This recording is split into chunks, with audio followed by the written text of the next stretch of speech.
The House will be in order. The chair lays before the House a communication from the Speaker.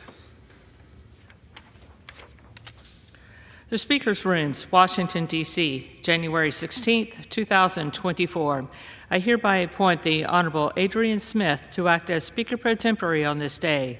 Signed, Mike Johnson, Speaker of the House of Representatives.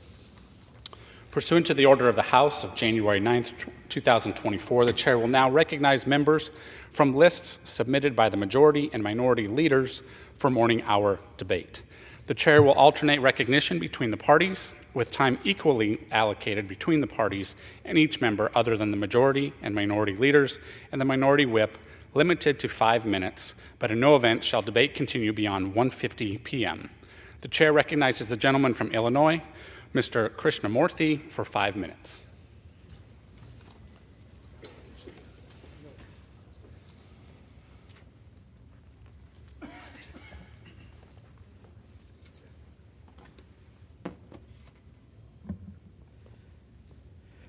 Mr. Speaker, this is a picture of 3-year-old Jose Uribari, who's a member of a migrant family in Chicago. Freezing weather is just one of the challenges facing families like Jose's as stable housing options disappear in the dead of winter.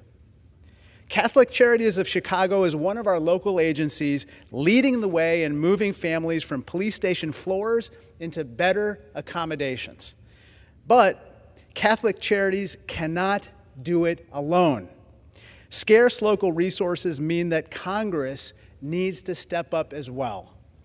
Let's pass emergency supplemental funding for cities and bring some hope to those like Jose who need it badly right now. Thank you, and I yield back. The gentleman yields back. The chair recognizes the gentleman from Tennessee, Mr. Kustoff, for 5 minutes. Thank you, Mr. Speaker. This past Sunday marked 100 days since Hamas, an Iranian-backed terrorist organization, brutally slaughtered, tortured, and kidnapped innocent Israelis. On the morning of October 7, 2023, these barbaric extremists murdered individuals and families in cold blood. They raped women. They beheaded infants. They mutilated bodies. They burned people in their homes. And they abducted men, women, and children and the elderly. Frankly, these are things that are very hard to say on the floor of the House of Representatives. It's an incredible statement. More Jews were murdered on October 7th than on any other single day since the Holocaust. Today, 136 innocent hostages still remain in Hamas's custody in Gaza. To the families of the hostages, our hearts ache with yours. We will not rest until every single one of your loved ones return home. To the hostages, we are waiting for you and we're fighting for you.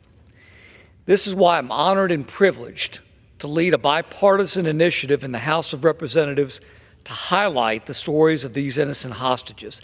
Together, it is my hope that we can bring awareness to those viciously kidnapped by Hamas, and we can clearly say with one voice, bring them all home. I will begin by sharing the story of Agam Berger. Agam, who is 19 years old, was one of more than 240 innocent Israelis taken captive by Hamas terrorists on October 7th. According to her family and friends, Agam loves to volunteer with people with special needs and with children who have learning disabilities. Agam and 135 hostages are still being held captive in Gaza, enduring incredible torture and trauma. Agam's father, Shlomi Berger, said that he dreads what his daughter is going through after viewing footage of her wounded and scared, along with other teenage hostages. Hamas should release Agam immediately, along with all of the other remaining hostages. Our country's strong support for Israel must not waver. It's time to bring Agam home. It's time to bring all of the innocent hostages home. With that, I urge my colleagues to join me in this crucial effort to demonstrate our support for the hostages and for their families. Thank you, Mr. Speaker, and I yield back the balance of my time. The gentleman yields back the balance of his time. The chair now recognizes the gentleman from Connecticut, Mr. Courtney, for 5 minutes. Thank you, Mr. Speaker. Mr. Speaker, as we begin the second year of the 118th Congress, a Congress which unfortunately in its first year was one of the lowest and least productive Congresses in memory, only 31 bills.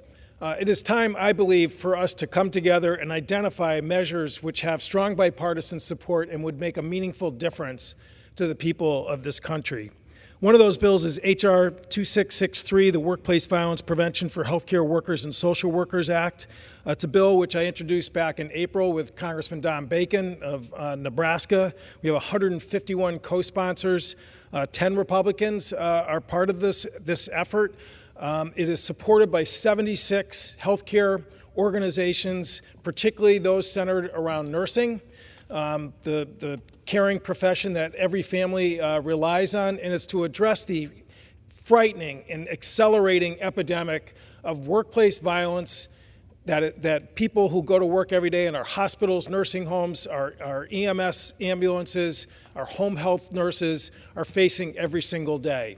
And again, that's just not sort of rhetoric. We did a GAO study a number of years ago and found, in fact, that people who work in the healthcare sector suffer injuries, sometimes serious, sometimes fatal, 5 times more likely than any other sector in the U.S. economy. There are ways to address this, Mr. Speaker, in terms of putting into practice preventative measures which hospitals, some have endorsed and used around the country, that, again, train up our staff, give them, again, a way to identify high-risk patients, give them the equipment, whether it's panic buttons or alerts, to get help when they need it, and in some instances to provide more security, dealing, again, with more high-risk patients.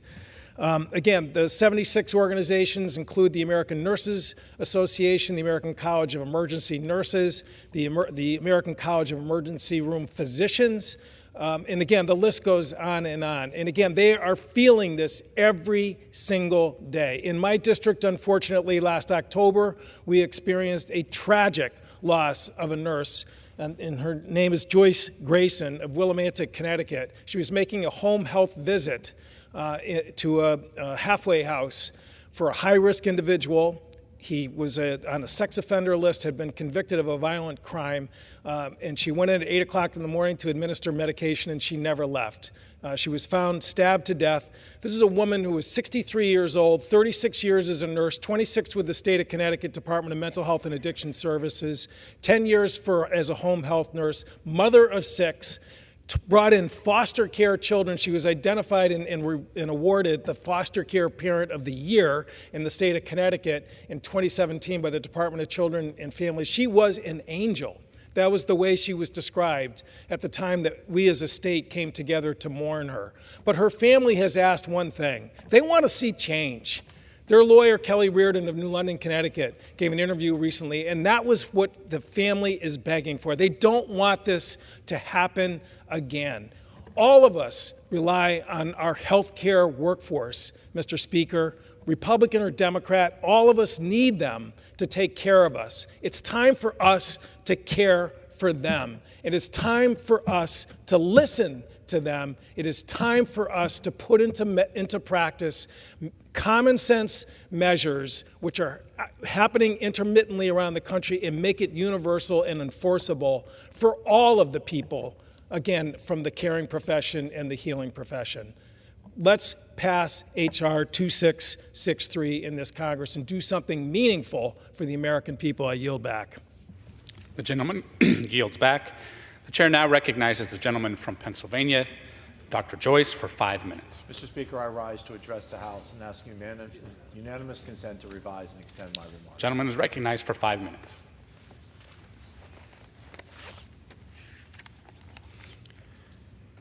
Mr. Speaker, This week marks 51 years since the Roe v. Wade decision was issued by the U.S. Supreme Court. Since that time, Americans have worked tirelessly to see that decision overturned. As a doctor, I swore an oath to first do no harm and to protect the sanctity of human life. Here in Congress, we also swore an oath to protect our country and our citizens. And that means that we must stand for human life. This week, we'll vote on legislation to block a proposed Biden administration rule that would prohibit states from giving funding to pregnancy resource centers that support the lives of both mothers and their unborn children. At 9 weeks of age, a baby has begun to form facial features, fingernails, and toes. At 20 weeks, a baby can hear their mother's voice.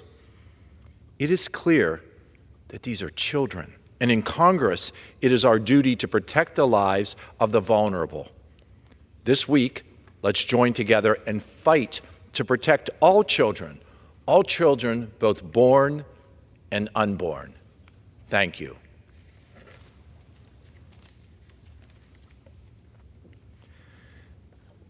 Mr. Speaker, this week, the Pennsylvania State Police released a report outlining the amount of illegal drugs that have been seized in Pennsylvania during arrests in 2023. The facts here compared to 35 pounds of heroin. These statistics represent a dangerous new reality for our communities, that fentanyl and its analogs, which can be fatal in incredibly small doses, are now readily accessible and widespread throughout the state of Pennsylvania. Right now, lives are at stake as this poison continues to permeate into the United States. As I travel throughout central and southwestern Pennsylvania, I've heard from coroners who tell me that these drugs are very easy to get and very fast to kill. It's time for the Senate to immediately take up the HALT Fentanyl Act and permanently classify these drugs as Schedule I narcotics and create strict penalties for the cartels and for the dealers that traffic them. We cannot afford to stand by as our constituents are killed by fentanyl poisonings. Thank you, Mr. Speaker, and I yield. The gentleman yields back. The gentleman now recognizes from Georgia, Mr. Carter, for 5 minutes.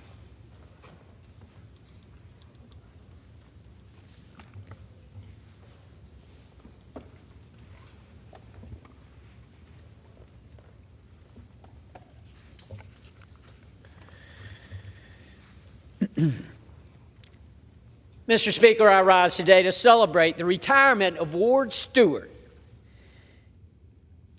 Mr. Speaker, I rise today to celebrate the retirement of Ward Sweat, who is retiring after 54 years of working at Sweat's Furniture. Mr. Sweat was originally from the north of Waycross, where he spent his early years before moving to Brunswick with his family. He graduated from Glenn Academy in 1964 and the University of Georgia in 1968.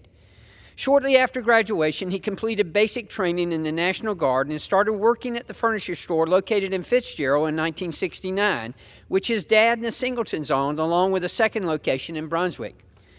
In 1984, his father bought out the Singletons in Brunswick, and Ward and his brother Dwight came to work there. The family business will continue to live on with Dwight's son Jonathan, who is taking over management there, which marks the third generation of Sweats in the store. Congratulations, Mr. Sweat, on your upcoming retirement. Thank you for your service to the community.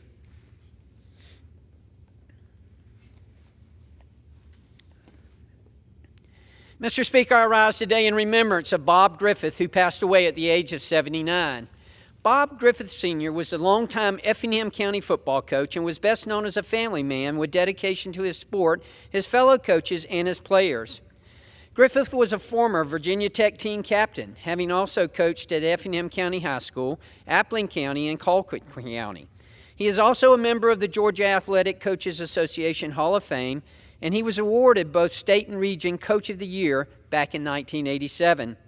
Griffith worked for some time at Georgia Tech, where he was honored with a scholarship established in his name, endowed by many of his former players. However, coaching was about much more than any wins or awards. Friends of Griffith have spoken to his character, explaining how he was always helping out the Effingham program by showing up to spring practices and helping to raise money. Bob Griffith's legacy will be remembered by his teams, family, friends, and community, and so many more. Mr. Speaker, I rise today to congratulate a Georgia restaurant that has been recognized for making the best Chicago-style pizza in Georgia, according to a Washington Post analysis. Ricciardi's Pizzeria and Bar in Richmond Hill, located about a half hour from Savannah, was one of the six Georgia pizza spots highlighted by the national outlet for its Chicago-style pizza. The Windy City specializes in making delicious Chicago-style pizzas. The Washington Post used millions of Yelp reviews and developed a formula to identify the best pizza options in each state, which led to Ricciardi's being ranked number 3. Congratulations to Ricciardi's on this wonderful accomplishment. I wish them continued success in serving great pizza to the people of the 1st District. Mr. Speaker, I rise today in honor of 4 Chatham Emergency Service firefighters who put their lives on the line to save others. The Savannah Exchange Club recently named Robert Bateman as the Volunteer Firefighter of the Year, Dante Boykin as Rookie Firefighter of the Year, Dustin Turk as Professional Firefighter of the Year, and Lieutenant Ray Jennings as Paramedic of the Year. Chatham Emergency Services CEO Chuck Kern spoke of the crews and community boards, saying, "They are some of the most dedicated and service-oriented professionals and volunteers he has encountered." As Chatham Emergency Services begins its 63rd year of service, I again want to thank Robert, Dante, Dustin, Ray, and all its members for their hard work to keep our community safe. Thank you, Mr. Speaker, and I yield back. The gentleman yields back. Pursuant to Clause 12A of Rule 1, the Chair declares the House in recess until 2 p.m. today.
The House will be in order. The prayer will be offered by Chaplain Kibben. Would you pray with me? Our Father who art in heaven, you have taught us how to pray. And with this familiar prayer, or the prayers that reside deep in our souls, we offer these prayers to you. However we approach you, we pray that you will accept our manner of worship as holy and acceptable to you. Even as you receive us in the multitude of languages and the range of voices that ascend to your hearing, you teach us also how to love, commanding us to love one another even as you have loved us. with all our strengths and shortfalls, gifts and gaffes, differences and divisions. On this day, which marks the 238th anniversary of the passage of the Virginia Statute for Religious Freedom, authored by Thomas Jefferson, may it not be law but love that compels us to safeguard the freedom of religion for our fellow citizens. May it not be statute but stewardship of your grace that calls us to honor the principles of the First Amendment, respecting the faith of all peoples. Remind us again that we owe no one anything but to love one another. And as we love one another, may we have fulfilled your great command. In the light of your love, we pray in the name by which we know you. Amen. The chair has examined the journal of the last day's proceedings and announces to the House the approval thereof. Pursuant to Clause 1 of Rule 1, the journal stands approved. The Pledge of Allegiance will be led by the gentlewoman from Vermont, Ms. Ballant. I pledge allegiance to the flag of the United States of America and to the republic for which it stands, one nation, under God, indivisible, with liberty and justice for all. The chair will entertain requests for 1-minute speeches. For what purpose does the gentlewoman from Vermont seek recognition? Speaker, I ask unanimous consent to address the House for 1 minute and to extend and revise my remarks. Without objection, the gentlewoman is recognized for 1 minute. Thank you, Mr. Speaker. Before I begin, let me just say, may the record show the Vermonter is here. Snow across D.C., the Vermonter is here. Mr. Speaker, I rise today as a voice for rural America. In Vermont's capital city, Montpelier, we do not have a functioning post office.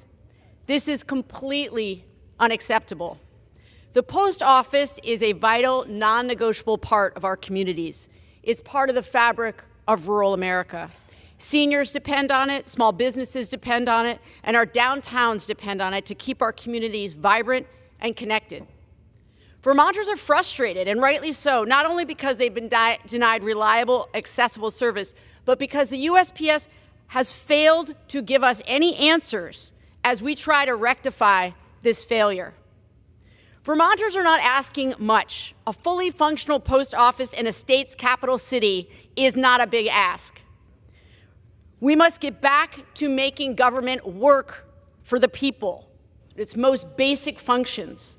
When we ignore this need, we continue to erode faith in the government and we leave communities behind. I won't stop raising my voice until reliable postal service is restored in Montpelier, Vermont, and in other parts of rural America. I yield back. Pursuant to Clause 12A of Rule 1, the chair declares the House in recess, subject to the call of the chair.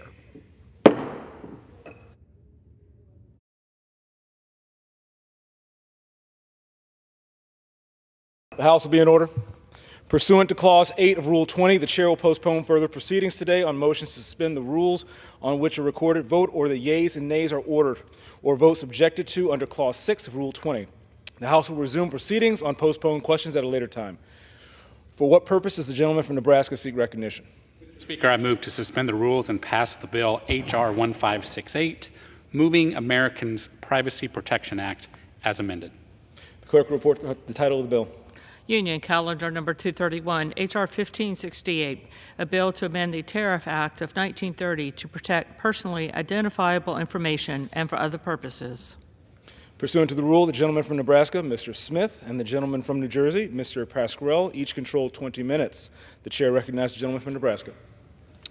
Thank you, Mr. Speaker. I ask unanimous consent that all members have 5 legislative days to revise and extend their remarks and submit extraneous material on the bill under consideration.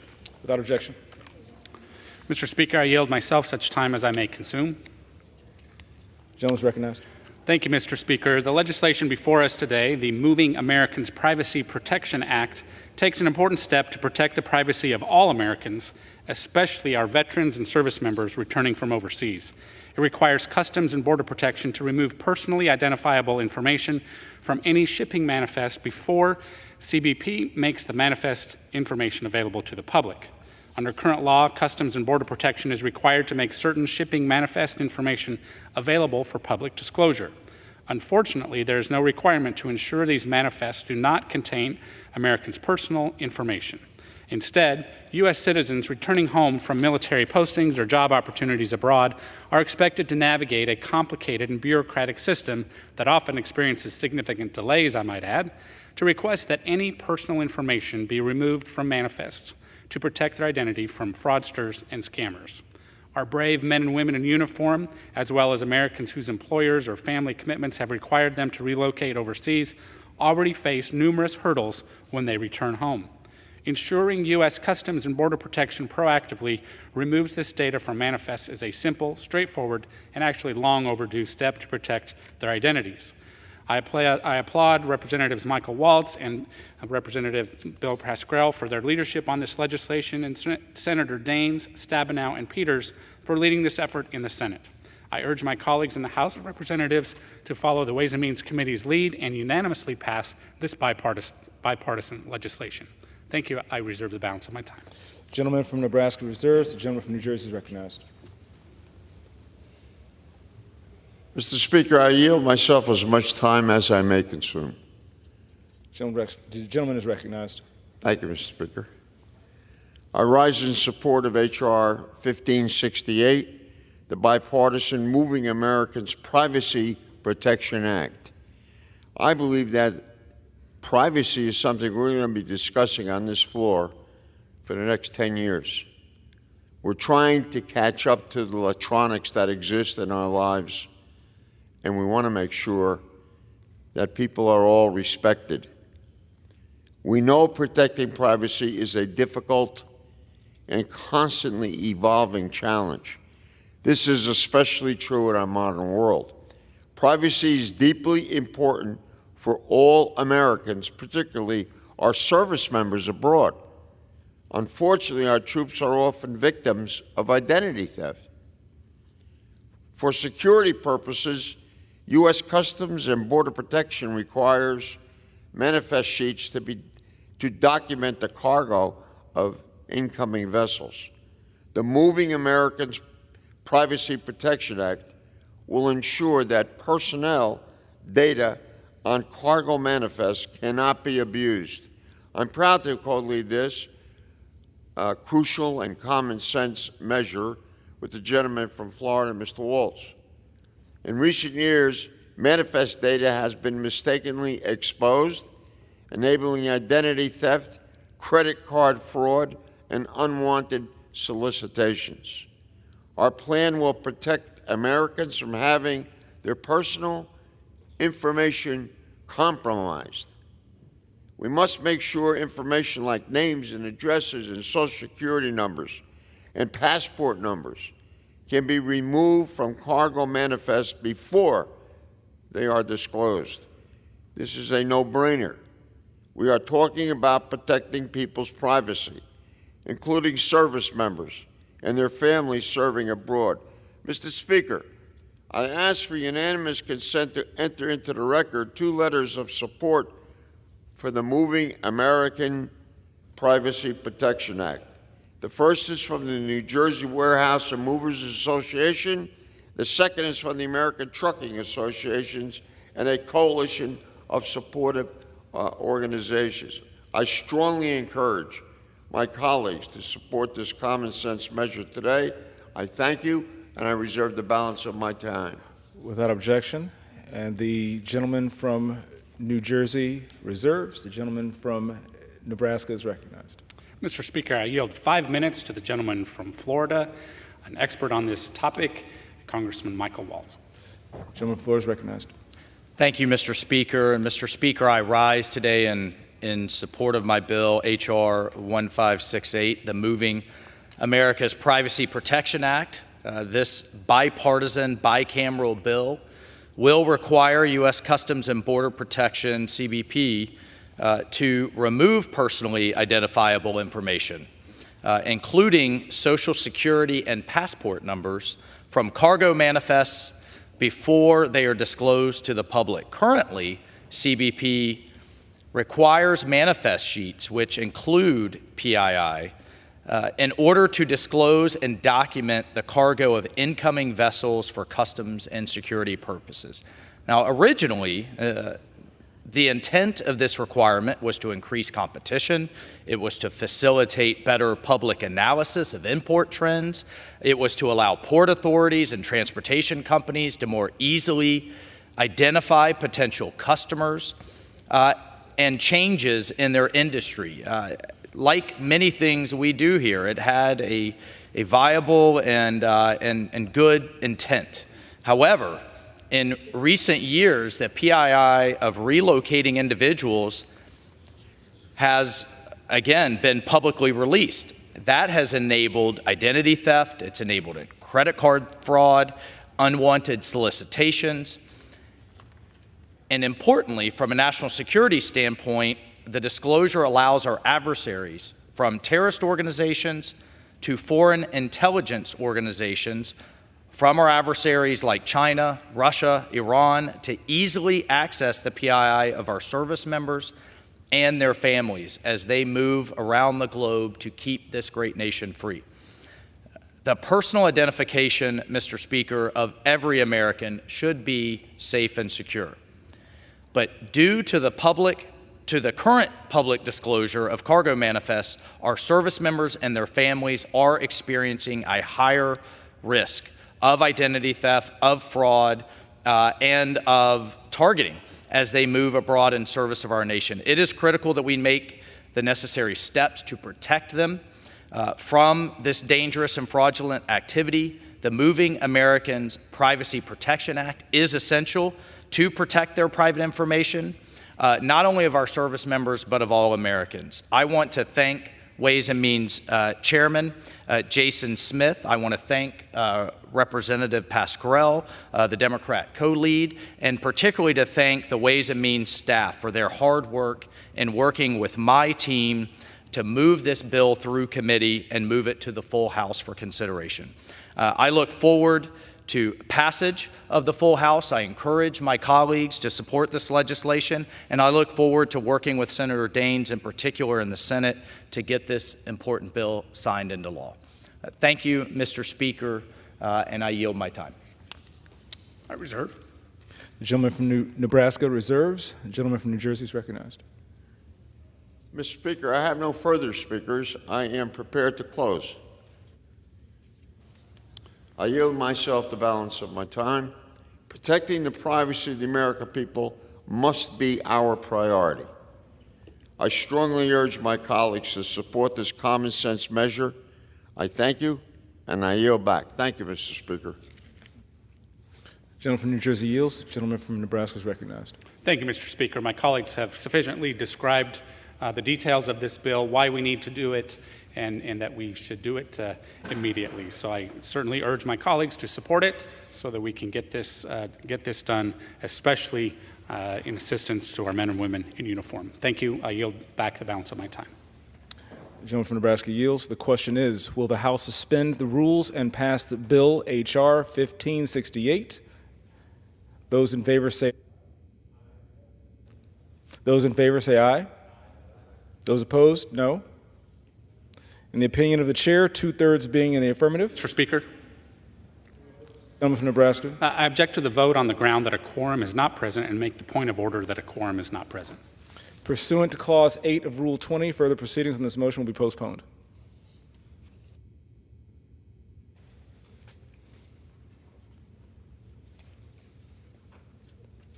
For what purposes does the gentleman from Nebraska seek recognition? Mr. Speaker, I move to suspend the rules and pass the bill H.R. 3667, Social Security Child Protection Act, as amended. The clerk will report the title of the bill. Union Calendar Number 157, H.R. 3667, a bill to amend Title II of the Social Security Act to provide for the reissuance of Social Security account numbers to young children in cases where confidentiality has been compromised. Pursuant to the rule, the gentleman from Nebraska, Mr. Smith, and the gentleman from New Jersey, Mr. Pasquarello, each control 20 minutes. The chair recognizes the gentleman from Nebraska. Mr. Speaker, I ask unanimous consent that all members have 5 legislative days to revise and extend their remarks and submit extraneous material on the bill under consideration.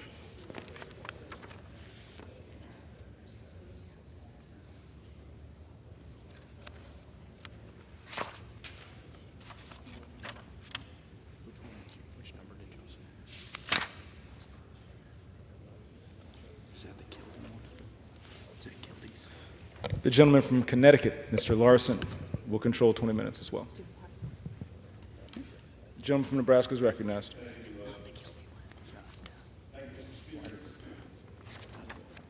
The gentleman from Connecticut is recognized. Thank you, Mr. Speaker. May I yield back to my colleague? Thank you. The gentleman from Nebraska is recognized. And thank you, Mr. Speaker. I yield myself such time as I may consume. And Without objection. Mr. Speaker, when it comes to identity theft, it's not just ourselves, our friends, and our coworkers, but it's also children who are at risk. In 2021, roughly 1.25 million children were the victims of identity fraud. In many cases, it can take years before families discover that their children had their Social Security numbers stolen and misused by criminals. Unfortunately, when parents try to obtain a new Social Security number for their child, they hit a government roadblock. Under existing policy, the Social Security Administration will only issue a new number if a child can show this theft caused harm within the past 2 years. Because children do not have a work or credit history, many families never realize their child's identity has been compromised until it is too late. Last year, South Dakota Governor Kristi Noem testified that her family was victimized by an improper disclosure of their Social Security numbers. Congress must take steps to protect the American people from identity theft and those who have had their Social Security numbers compromised. H.R. 3667, the Social Security Child Protection Act of 2023, introduced by Dr. Winstrup and Representative Blumenauer, will require the Social Security Administration to immediately issue a new number to a child under the age of 14 when that child's Social Security card has been compromised. This is a common sense fix to a serious problem that millions of families face every year, and I urge my colleagues to support it. I reserve the balance of my time. The gentleman from Nebraska reserves. The gentleman from Connecticut is recognized. Thank you, Mr. Speaker. I yield myself such time as I may consume, and want to join in commending our colleagues, Mr. Blumenauer and Mr. Winstrup, for their outstanding work on H.R. 3667, the Social Security Child Protection Act. And especially want to acknowledge Mr. Blumenauer, who is going to be leaving the Congress, for his longstanding work in this area. Currently, the Social Security Administration policy says that in order to get a new Social Security number, the person has to show both their number and has to be misused by a third party, et cetera, et cetera, et cetera. Unfortunately, we have heard from parents about their child's Social Security cards being stolen in the mail when they are first issued. From there, criminals are able to hold on to that number and use it for nefarious purposes. Unfortunately, children who never received their Social Security card in the mail may not realize for many years that their identity has been stolen. That's why this legislation is so critical and so important. I commend the members of the majority for bringing this forward. It's rare that we bring forward Social Security legislation, noting that Social Security is the #1 anti-poverty program in the country, the #1 anti-poverty program for the elderly, and the #1 anti-poverty program for children. It also might surprise listeners to know that who are tuning in that it's been 52 years since the Congress has taken any action to enhance Social Security benefits. So this is deemed a huge step forward to focus on a policy that's much needed. But more than 5 million of our fellow Americans get below poverty level checks from Social Security. 10,000 baby boomers a day become eligible for Social Security, and Congress hasn't even taken a vote. It's not a lot to ask of Congress, and I hope that our distinguished colleagues, and I know many of them care deeply about this issue, somehow find the resolve to vote on enhancing Social Security benefits. It will go well with this legislation. I reserve the balance of my time. From Connecticut reserves. The gentleman from Nebraska is recognized. Mr. Speaker, I yield 2 minutes to the gentleman from Ohio, Dr. Winstrup, the author of the bill and an expert on this topic. The gentleman is recognized. Thank you very much. Mr. Speaker, I rise today in support of my bill, the Social Security Child Protection Act, H.R. 3667.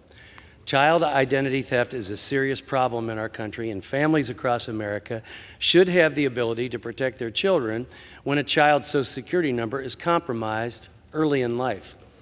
When a child's identity falls into the hands of the wrong person, it sets a stage for a future of financial problems and headaches that can hinder their ability to do things like open a bank account, purchase a car, or establish a line of credit.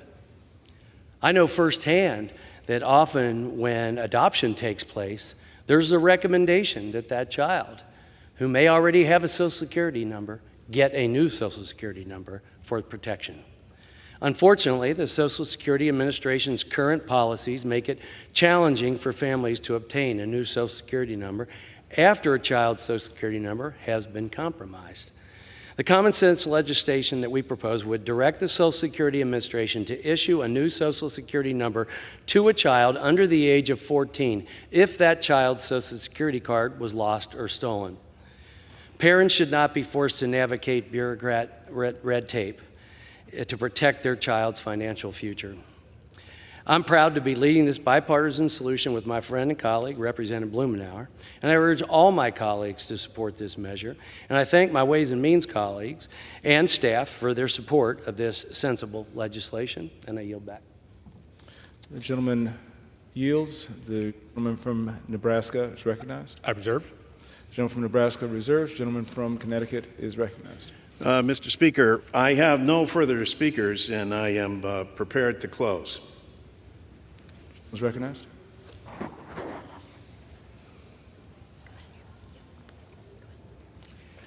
Well, thank you, Mr. Speaker, and I want to again thank Mr. Wenstrup and Mr. Blumenauer for their incredible work in this area. This bill deserves to be on a consent calendar. That's how important and straightforward it is, and let us hope that our colleagues in the Senate see it in the same light and we get something important accomplished. Mr. Speaker, though, but as I said, I cannot leave this floor as the ranking member on the Social Security Subcommittee and not mention the fact that it's been 53 years since Congress has voted anything to enhance Social Security. That is a disgrace. Both sides, Democrats and Republicans, it's a disgrace. Let's call it what it is. 5 million of our fellow Americans get below poverty level checks in the wealthiest nation in the world, where billionaires stopped paying into Social Security on January 2nd. Come on. In the wealthiest nation in the world, how about we make sure that for 23 million Americans, they get a tax break? We're willing to give corporations tax breaks left and right. How about the average working person who's paid into a system all of their lives, and yet they get taxed on that? Where is the interest from my colleagues on the other side with respect to that? 23 million Americans who deserve a tax break can't get it, though we have a bill that's in front of them that would also recognize the teachers and firefighters and police officers who everyone professes to be in favor of until it comes time to them getting paid. And so, as our colleagues on the other side know, WEP and GPO prevent that from happening. We repeal that and make sure that these individuals get those needed benefits. What in this time of great disparity, global inflation, coming through a pandemic, when everybody, economists have recognized the inequitable imbalance of wealth, what better way to bring balance than providing the decency of Congress just merely taking a vote? If you disagree with it, if you got a better idea, for God's sake, put it forward. But please don't tell us about this commission behind closed doors where a select group of people without public hearings are going to determine what Social Security will be. Social Security doesn't need a commission. It doesn't need to go behind closed doors. It needs a vote, just like the vote we're giving today to this common sense proposal. A vote on Social Security represents pure common sense because it assists over 70 million of your fellow Americans. This is not Democrat or Republican. This is about your brothers, your sisters, your families, your aunts, your uncles, the people you worship with and go to church, the people in your communities. And speaking of communities, every community benefits. This is an enormous economic development plan because the money goes directly to the individual. And where do those individuals spend that Social Security money? Right back in your district, right back in the district that these individuals live in. It helps out the local pharmacist. It helps out the local grocery store. It helps out individuals.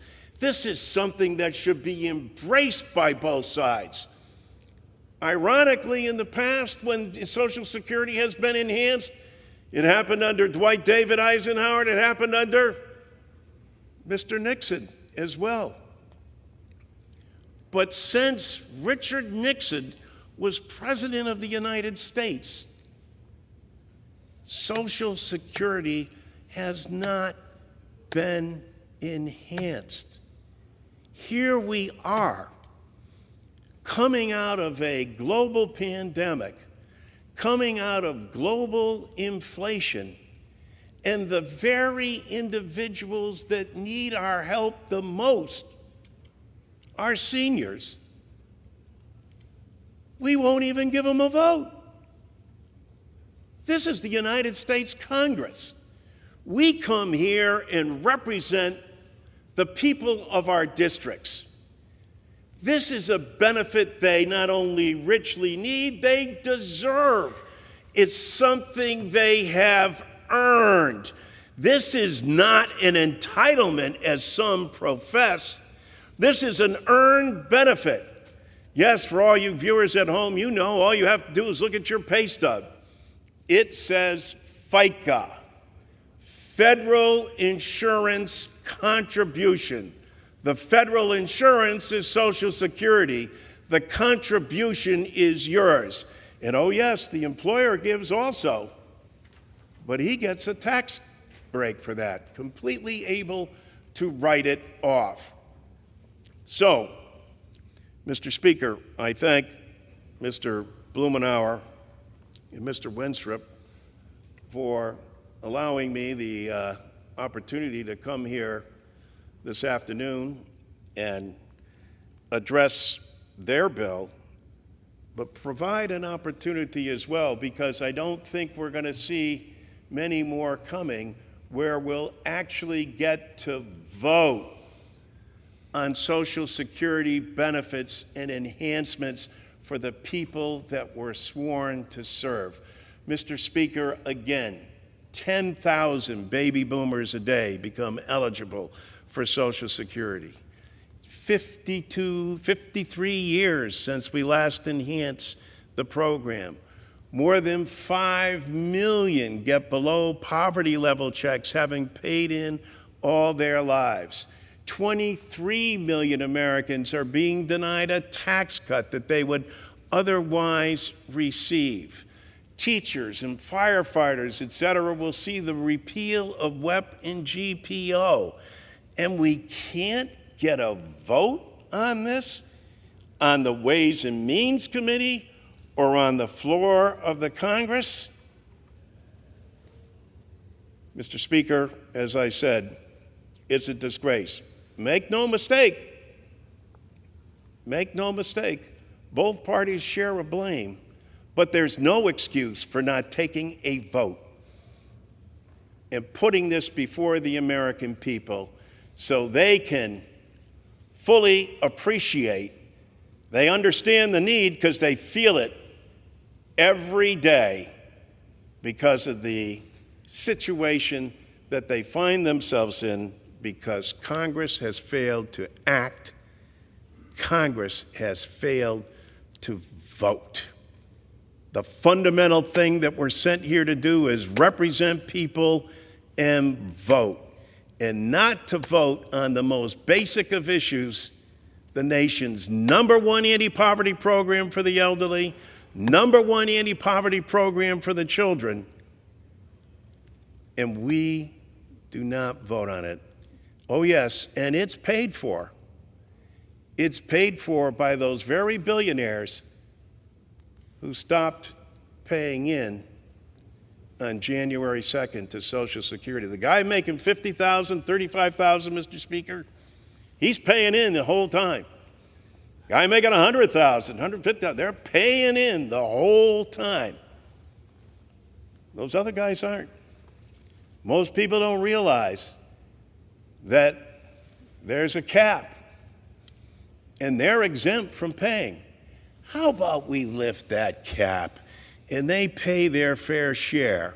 We extend the benefits of Social Security that haven't been done in 53 years, and our fellow Americans get pulled up out of poverty who have paid in, and future generations know that it's there and it's secure for them as it was for their parents and grandparents.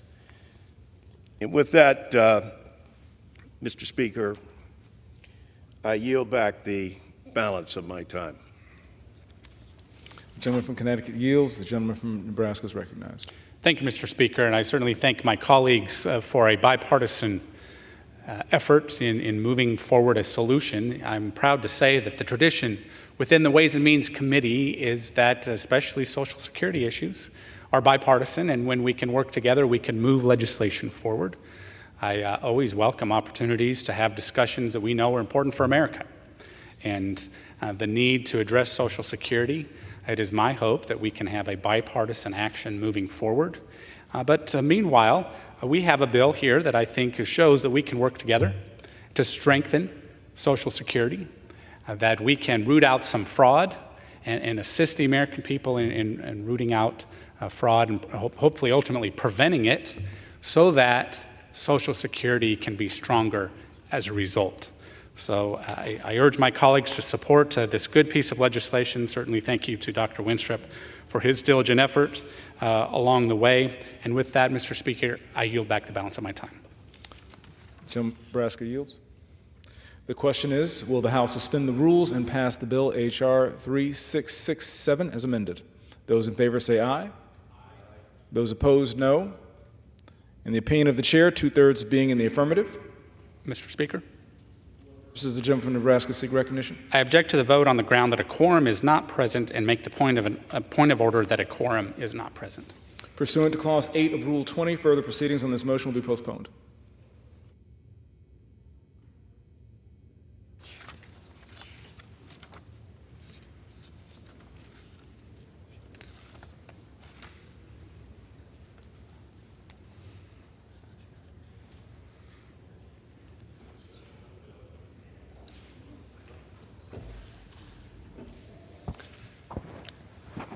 For what purpose does the gentleman from Nebraska seek recognition? Mr. Speaker, I move to suspend the rules and pass the bill H.R. 5862 to amend the Homeland Security Act of 2002 relating to authority of U.S. Customs and Border Protection to consolidate, modify, or recognize customs revenue functions as amended. The clerk will report the title of the bill. H.R. 5862, a bill to amend the Homeland Security Act of 2002 relating to authority of the U.S. Customs and Border Protection to consolidate, modify, or reorganize customs revenue functions. Pursuant to the rule, the gentleman from Nebraska, Mr. Smith, and the gentleman from California, Mr. Panetta, each will control 20 minutes. The chair recognizes the gentleman from Nebraska. Mr. Speaker, I ask unanimous consent that all members have 5 legislative days to revise and extend their remarks and submit extraneous material on the bill under consideration. Without objection. Mr. Speaker, I yield myself such time as I may consume. The gentleman is recognized. Thank you, Mr. Speaker. America's trading relationships, as well as the challenges we face in trade around the world, are evolving every day. We must respond to those challenges now, not years in the future.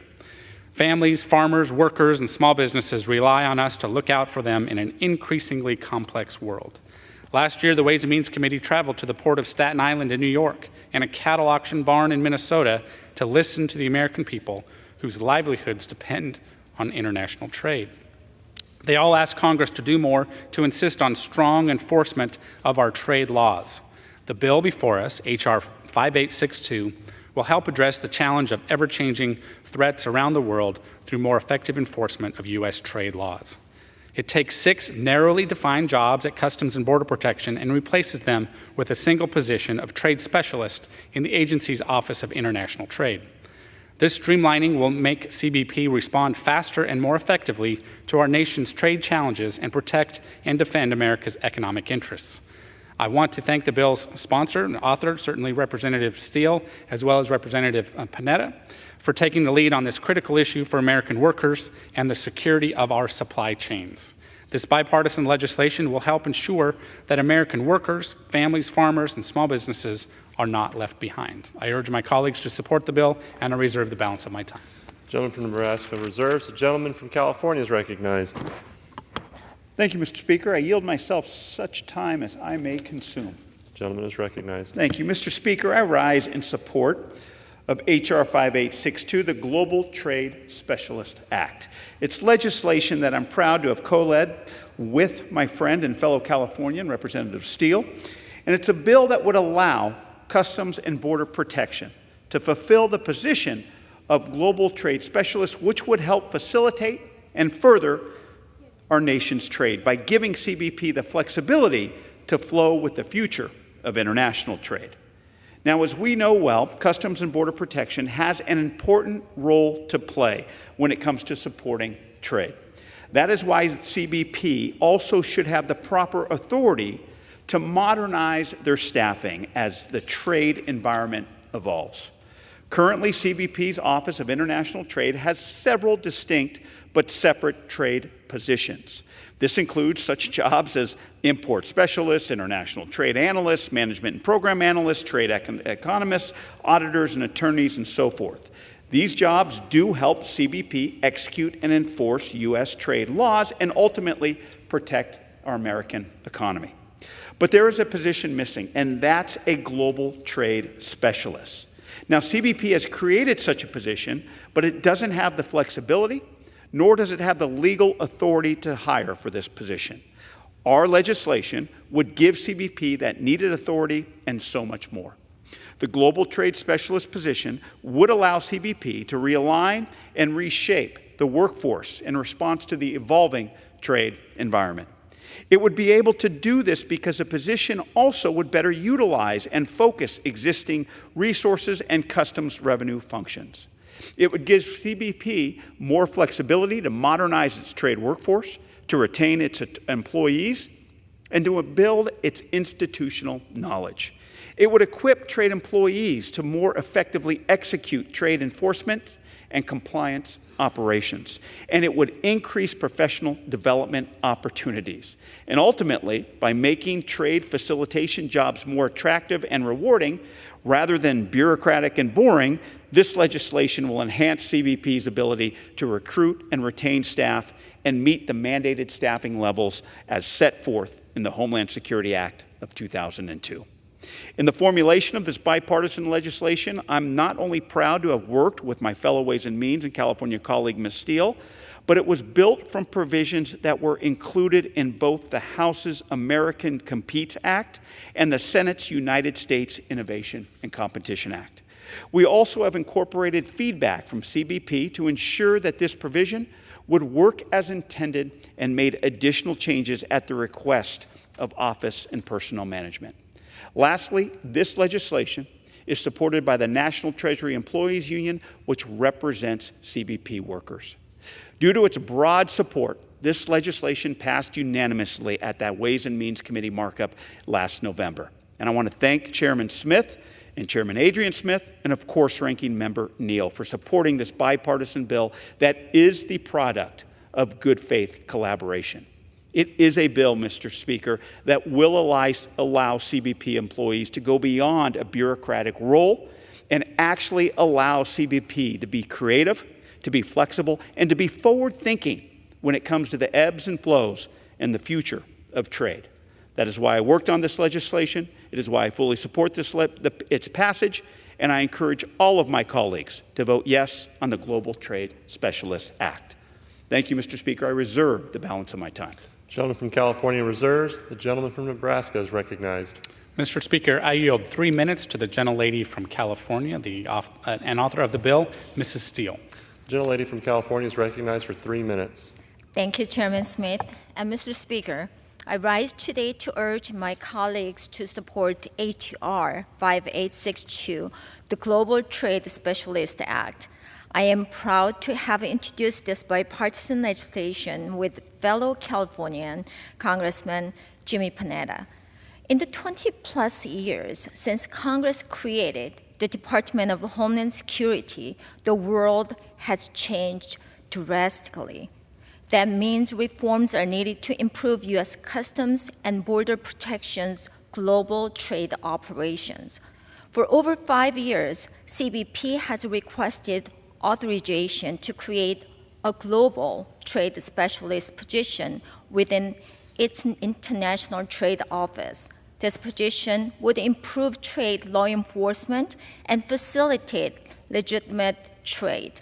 My bill will make narrowly tailored updates to CBP respond to ever-evolving trade challenges by better utilizing existing personnel with CBP. Both the House and Senate already passed bills that would grant CBP the authority to create a global trade specialist position, but neither bill has yet been enacted into law.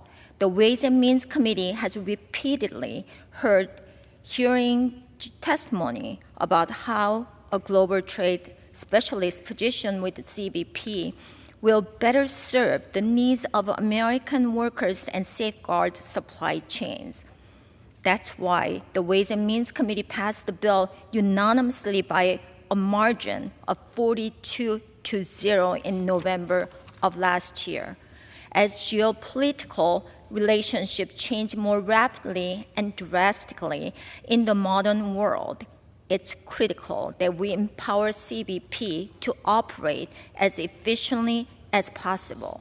This legislation will empower CBP to address the dynamic and urgent nature of U.S. trade reinforcement and help maintain American dominance in the global economy. I urge a yes vote to finally get this common sense solution across the finish line for the American people. Thank you, and I yield back. The gentlelady yields. The gentleman from Nebraska reserves. The gentleman from California is recognized. Thank you, Mr. Speaker. I have no further speakers, and I'm prepared to close. I'm also prepared to close. The gentleman from California is recognized. I yield to self the balance of my time, Mr. Speaker. The gentleman is recognized. Thank you. I want to say that in closing, that as you've heard, Mr. Speaker, this legislation has broad bipartisan support and support from the CBP. It really is critical that we modernize our trade administration as our trade environment is changing faster than ever. CBP's staffing model must evolve, and Congress must do its part to facilitate that evolution. I once again encourage my colleagues to support this legislation, to send this bill to the Senate, and ultimately to the President's desk for signature into law. I yield back the balance of my time. The gentleman from California yields. The gentleman from Nebraska is recognized. Thank you, Mr. Speaker. I thank my colleagues from both sides of the aisle who very sufficiently described the bill, or why we need to do it, and the details contained in the bill. I certainly urge my colleagues to support the bill, and I yield back the balance of my time. The gentleman from Nebraska yields. The question is, will the House suspend the rules and pass H.R. 5862 as amended? Those in favor say aye. Those opposed, no. In the opinion of the chair, 2/3 being in the affirmative. Does the gentleman from Nebraska seek recognition? Mr. Speaker, on that, I demand the yeas and nays. The yeas and nays are requested. All those in favor of taking this vote by the yeas and nays will rise and remain standing until counted. After a sufficient number having risen, the yeas and nays are ordered pursuant to Clause 8 of Rule 20. Further proceedings on this question will be postponed.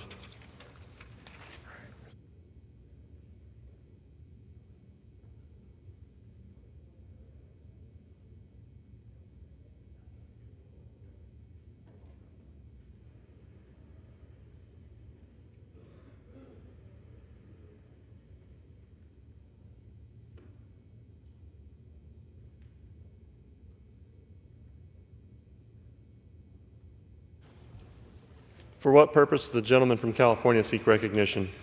Mr. Speaker, I move to suspend the rules and pass the bill H.R. 4250, the Protect Reporters from Exploitative State Spying Act. The clerk will report the title of the bill. Union Calendar Number 242, H.R. 4250, a bill to maintain the free flow of information to the public by establishing appropriate limits on the federally compelled disclosure of information obtained as part of engaging in journalism and for other purposes. Pursuant to the rule, the gentleman from California, Mr. Kiley, and the gentleman from Georgia, Mr. Johnson, will each control 20 minutes. The chair recognizes the gentleman from California. Mr. Speaker, I ask unanimous consent that all members may have 5 legislative days in which to revise and extend their remarks and to insert extraneous material on H.R. 4250. Without objection. I yield myself such time as I may consume. The gentleman is recognized. Thank you, Mr. Speaker. Today, I'm presenting bipartisan legislation to protect vital First Amendment freedoms from being infringed and chilled by overreaching government actions. I thank my colleagues across the aisle for their support of this issue. This bill prohibits the federal government from compelling a journalist to disclose documents, communications, or other information obtained or created as part of the journalist's job. Our founders chose to enshrine the freedom of the press in the First Amendment to the Constitution, alongside freedom of speech and other fundamental freedoms, because it is a linchpin of Republican government. It is vital to the functioning of a free and democratic society.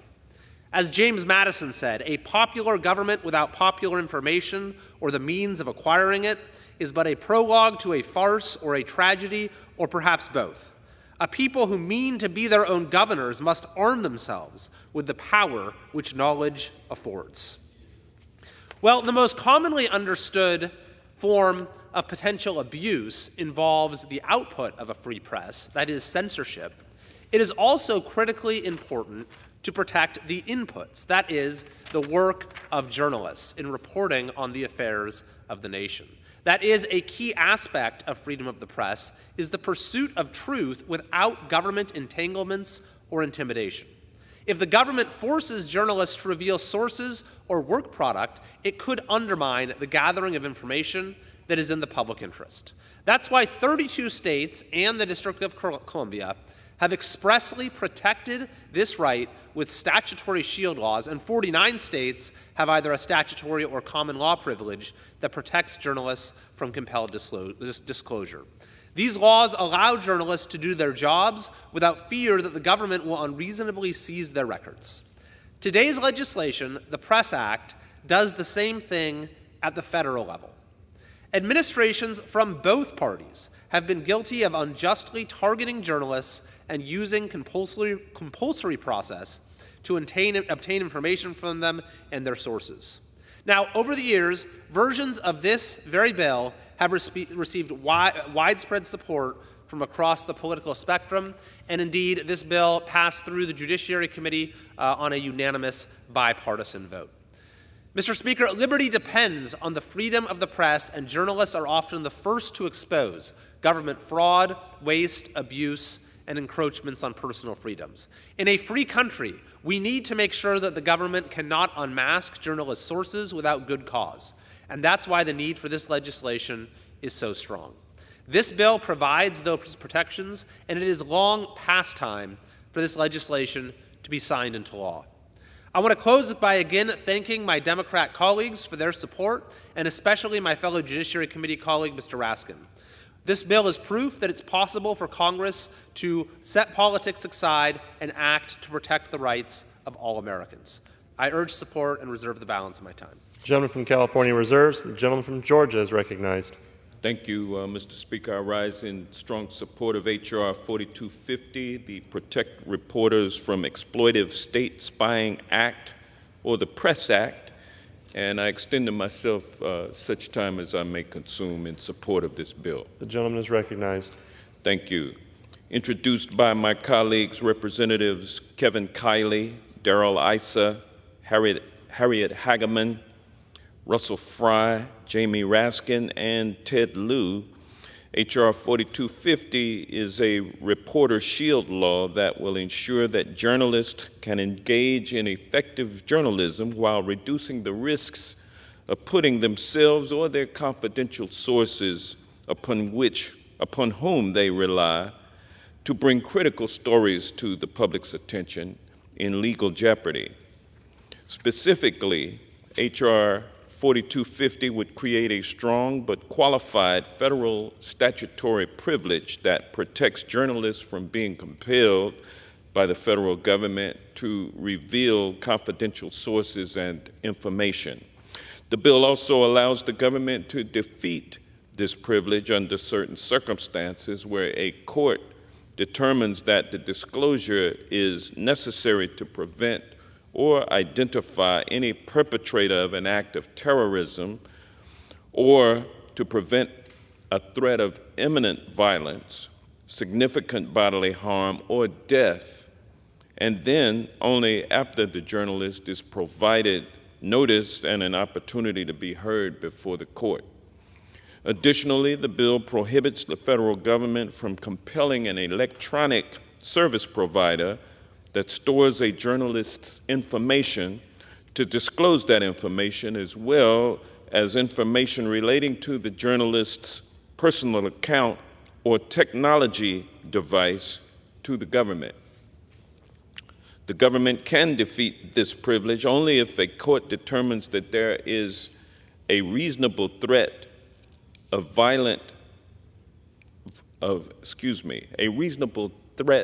imminent violence, absent the information's disclosure, and subject to notice and other requirements and exceptions. Lastly, the Press Act contains a rule of construction that provides that the act should not be construed to apply to civil defamation, slander, or libel claims or defenses under state law.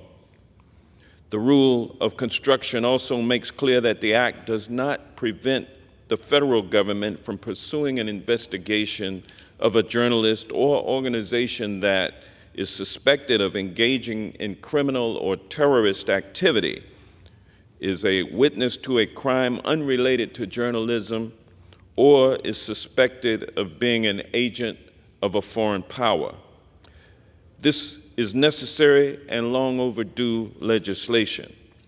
And over the past several decades, Democratic and Republican presidential administrations have attempted to crack down on leaks of classified information to media outlets, and these investigations have included efforts to obtain journalist records. In 2021, the Washington Post, the New York Times, and CNN reported that the Department of Justice under the Trump administration sought the information and records of their reporters. Previously, during the Obama administration, the department reportedly searched Fox News reporter Jeffrey Rosen's emails and even listed him as a co-conspirator in an Espionage Act case against the source of leaked information. These and other recent episodes further illustrate the need for stronger federal protections for journalists and their sources. Indeed, one of the most critical roles that the free press plays in our democracy is to keep the public informed about the functioning of government and the policymaking process, including allegations of government wrongdoing or incompetence.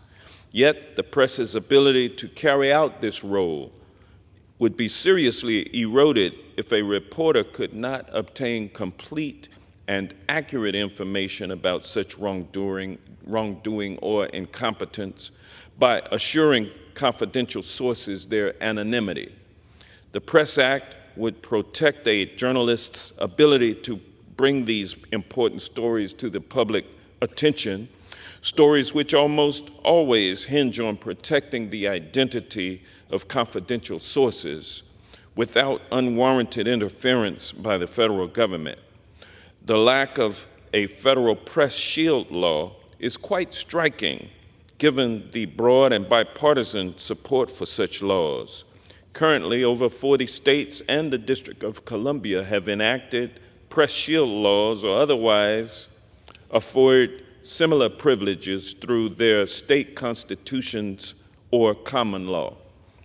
Here in Congress, there is longstanding and bipartisan support for a federal press shield law. For example, former Vice President Mike Pence, when he was a member of Congress back in 2005, introduced the Free Flow of Information Act, which was very similar in concept to H.R. 4250. The Free Flow of Information Act subsequently passed the House twice in the 110th and the 111th Congresses, the first time by a 398-to-21 vote, and the second time by voice vote under suspension of the rules. Last Congress, the House passed the Press Act by voice vote under suspension of the rules as well. And this Congress, the bill passed the Judiciary Committee by a 23-to-0 vote, and unfortunately, despite this history of broad bipartisan support, the Senate has never acted on any of these bills, though hope springs eternal. I am encouraged that even as stark differences among members of this body remain, this important legislation continues to enjoy bipartisan support. I thank Chairman Jordan for his work in helping to bring H.R. 4250 to the floor today, and I urge my colleagues to vote yes, and with that I reserve the balance of my time. Reserves. The gentleman from California is recognized. I'd like to let the gentleman from Georgia know that we have no further speakers, and I'm prepared to close. I am prepared to close as well, and with that, I will say that— The gentleman from Georgia is recognized. Thank you. I would note that the Press Act is endorsed by a number of First Amendment and press freedom organizations, including the ACLU, the Center for Democracy and Technology, the Committee to Protect Journalists, Demand Progress, the Electronic Frontier Foundation, First Amendment Institute at Columbia University, the National Association of Broadcasters, PEN America, or PEN America, the Protect the First Foundation, the Protect the First Foundation, the Radio Television Digital News Association, and the Reporters Committee for Freedom of the Press. I urge my colleagues to vote yes on H.R. 4250, a necessary and long overdue federal protection for journalists and their sources, and I yield back the balance of my time. The gentleman from Georgia yields. The gentleman from California is recognized. I thank Mr. Johnson for his remarks. I again want to thank Mr. Raskin for working with me on this legislation, as well as Chair Jordan and Ranking Member Nadler for helping to get it through the Judiciary Committee with unanimous bipartisan support. I very much look forward to seeing this bill get to the President's desk and get signed into law this year. I urge all of my colleagues here in the House to support it, and I yield back the balance of my time. Gentleman yields. The question is, will the House suspend the rules and pass the bill H.R. 4250? Those in favor say aye. Those opposed, no. In the opinion of the chair, 2/3 being in the affirmative. Does the gentleman from California seek recognition? Mr. Speaker, I object to the vote on the ground that a quorum is not present and make the point of order that a quorum is not present. Pursuant to Clause 8 of Rule 20, further proceedings on this motion will be postponed.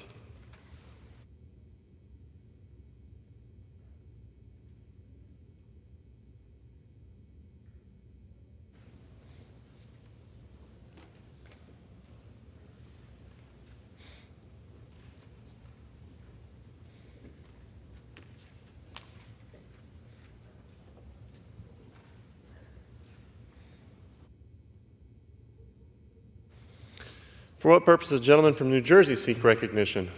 Mr. Speaker, I move to suspend the rules and pass the bill S-3250 to provide remote access to court proceedings for victims of the 1988 bombing of Pan Am Flight 103 over Lockerbie, Scotland. The clerk will report the title of the bill. Senate 3250, an act to provide remote access to court proceedings for victims of the 1988 bombing of Pan Am Flight 103 over Lockerbie, Scotland.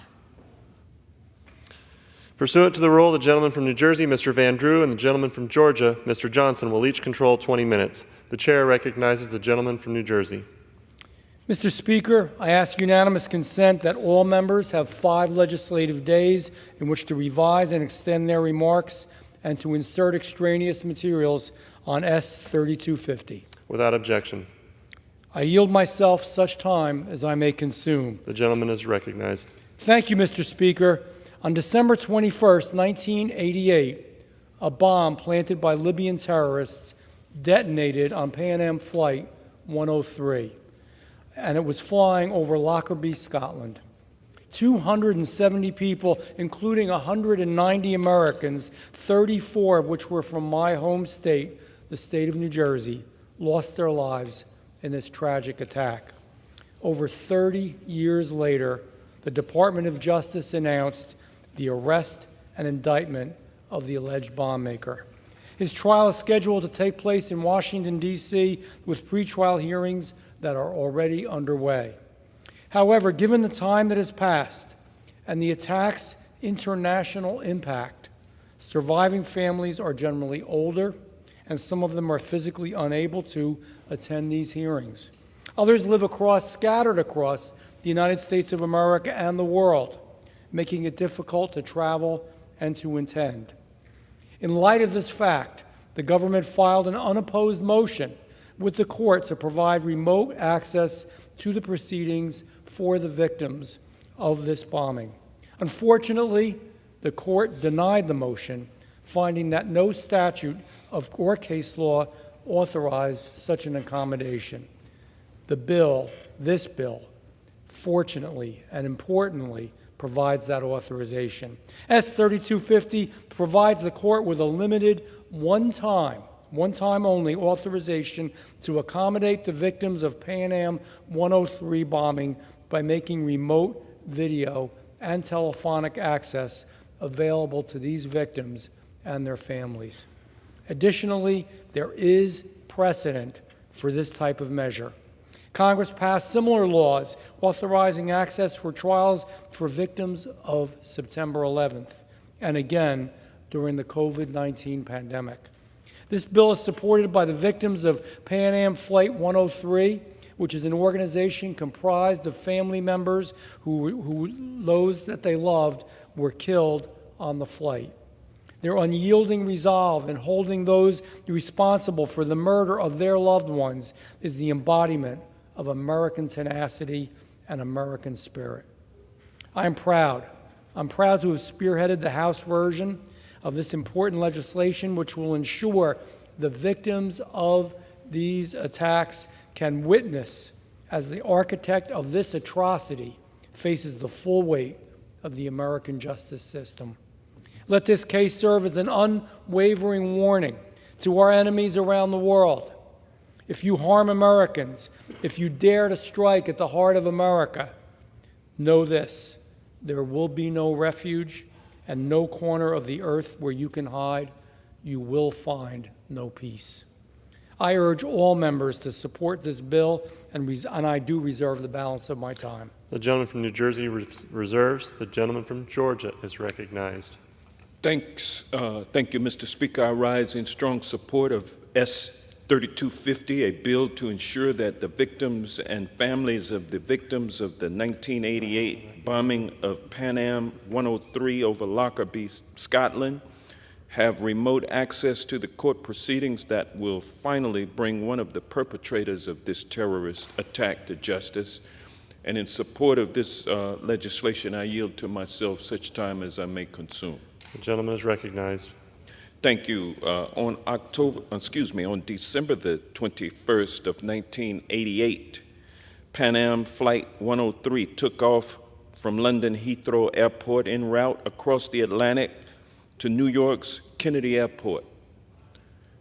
38 minutes after it took off, while flying high above Lockerbie, Scotland, a bomb set off by a Libyan terrorist exploded, destroying the plane instantaneously and taking the lives of all of its passengers, as well as the lives of 11 residents of Lockerbie who were killed by falling debris. 270 people from 21 different countries, including 190 Americans, were killed in this deadly attack. For more than 3 decades, law enforcement officials in the United States and around the world have worked relentlessly to see that everyone responsible for the bombing is held accountable. Thanks to their hard work, one of the terrorists behind the attack will soon face trial for his actions in federal district court. Because the victims and their families are scattered in more than a dozen countries throughout the world, and many have reached an advanced age that makes travel very difficult, it's nearly impossible to ensure these victims and family members meaningful access to the court proceedings without some sort of remote audio or visual option. Unfortunately, the district court where the trial would take place has determined that it does not have the authority to permit such remote access. In other words, cameras in the courtroom, or at least live streaming. This legislation, therefore, would provide statutory authority and instruction to the district court, in this case, to order and ensure that remote video and telephonic access to the trial proceedings be made available to the victims. Now, that's not too much to ask for the victims of the Lockerbie tragedy, and it's also not too much to ask on behalf of the American people who need and want to view the proceedings in U.S. versus Trump, who can't get to Washington, D.C. to see it, but they would love to view it and hear it in live time, in real time. Although the Lockerbie bombing occurred many years ago, the wounds are still fresh for the grieving families left behind. This legislation would help provide some level of comfort so that they can observe one of those responsible for this deadly attack being brought to justice. I want to thank Senators Cornyn and Gillibrand for their efforts in bringing this important bipartisan legislation forward. And I'd like to thank my good friend, Representative Van Drew, Ranking Member Nadler, and Representative Chris Smith for leading this legislation in the House. I urge all members to support it, and I yield back the balance of my time. Yield, or does the And gentleman I reserve the balance. The I gentleman reserve the reserves. remaining balance of my time. The gentleman from New Jersey is recognized. I'd like to let the gentleman from Georgia know that I have no further speakers and I am prepared to close. Thank you. The gentleman from Georgia is recognized. Thank you, Mr. Speaker. The author of this legislation and I don't agree on much. We fight like cats and dogs, with me being the dog. But on this we agree, and I strongly urge my colleagues to support this bipartisan legislation, and I yield back the balance of my time. The gentleman from Georgia yields. The gentleman from New Jersey is recognized. Thank you, Mr. Speaker. The bombing of Pan Am 103 remains as one of the deadliest terror attacks on American civilians in America's history. And now, 35 years later, we're on the verge of finally holding these responsible individuals accountable. Let that be a symbol of Americans' unending pursuit of justice against those that would do our country and our citizens harm.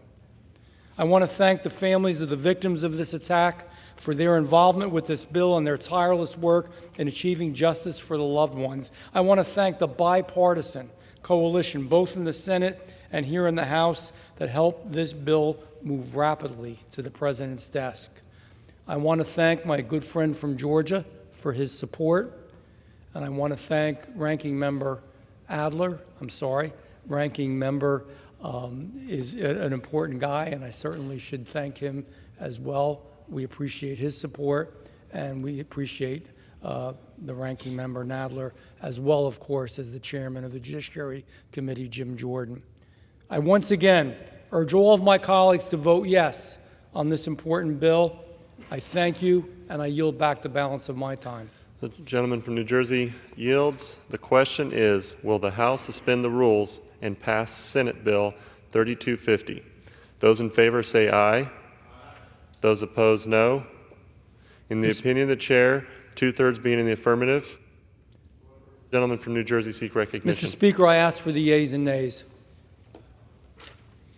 The yeas and nays are requested. All those in favor of taking this vote by the yeas and nays will rise and remain standing until counted. A sufficient number having risen, the yeas and nays are ordered. Pursuant to Clause 8 of Rule 20, further proceedings on this question will be postponed.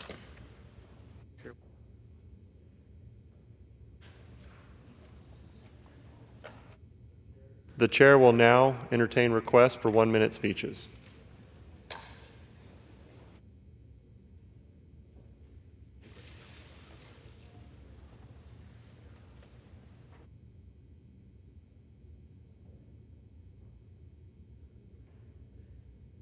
Gentleman from Pennsylvania seek recognition. Mr. Speaker, I seek unanimous consent to address the House for 1 minute. Without objection. Mr. Speaker, I was reminded recently by my very good friend, a great American, Tiffany Cloud, of another great American from my district, an avid rider, a Marine Corps veteran, Lance Corporal Joseph Barma, whom I was pleased to meet several years ago. Joe recently won a national gold medal for his essay, Our Life is About Memories, in the prestigious 2023 Veterans Administration Arts Contest.